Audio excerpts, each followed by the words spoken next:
The Australian Medical Association has just published a paper on chiropractors maintaining that chiropractic treatments are wholly unscientific and unnecessarily dangerous. The association is also calling on the federal government to restrict the treatments that chiropractors can offer.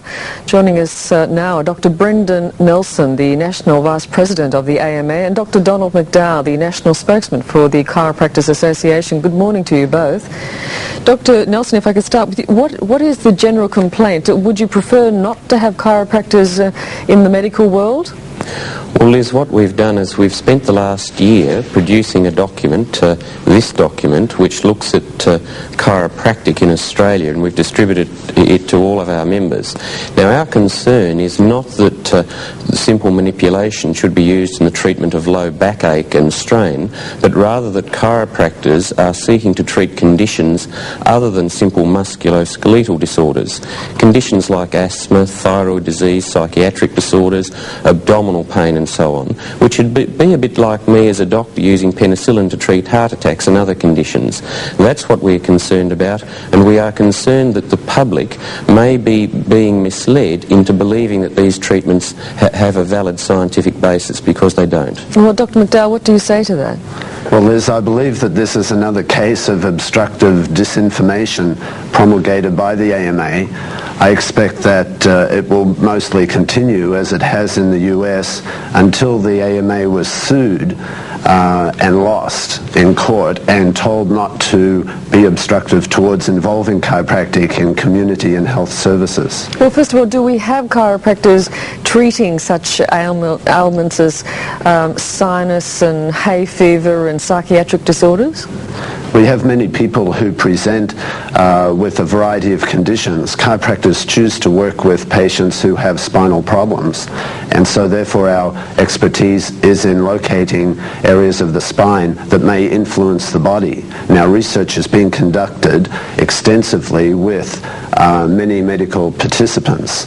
We have a number that have been published, including orthopedic specialists such as Dr. Shepherd in Canada, Europe, US, and also in Australia. And our work is being found to be effective, especially in work care injuries in Victoria, where we exceeded the medical results. All right, so you're saying you can treat those ailments, those sorts of things, which on the surface would appear that manipulation would have nothing to do with. I'm saying that the research is being conducted according to the challenge of Dr. Howe.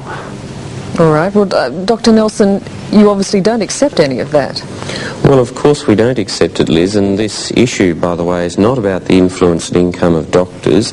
It's about ensuring that wherever you are in Australia and whoever you go and see, that you are being treated with something for which there is a scientific basis.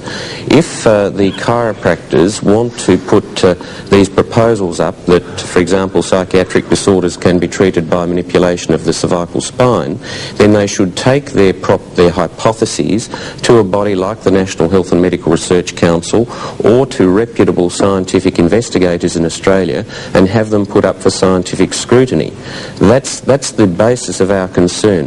The survey to which the chiropractor was referring in Victoria is seriously flawed in the sense that it confirms only what we already know, and that is for simple low backache, manipulation can be an appropriate treatment.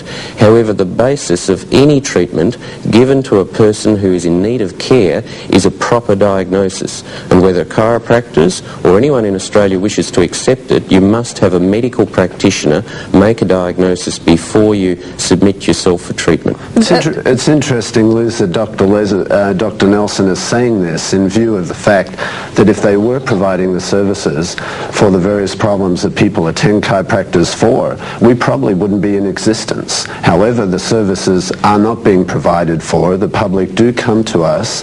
Some hundreds of millions of treatments and chiropractic management have been given over the last 100 years, and we're nearing our centenary of service to the community. And I think it's very disappointing that the obstructiveness of the AMA is such that it doesn't wish to pursue the benefits of chiropractic but emphasizes the weaknesses that are still there. And perhaps we could explore the weaknesses of the medical profession and how they bury their mistakes. Well, first of all, I'm going to have to leave it because time's bitten me, but is it not reasonable that patients of chiropractors know that the treatment that they're going to be given will work, not that you hope it will work or you think it will work, that it does have scientific backing. Very much, Liz, and research is continuing to go on and be published. We've published on infant colic and we're publishing on hypertension, many other areas, but it will continue to be explored for the benefit of the community. All right, gentlemen, I do have to leave it there, but discussion is always good. I thank you. Thank you. Thank you, Liz. We'll take a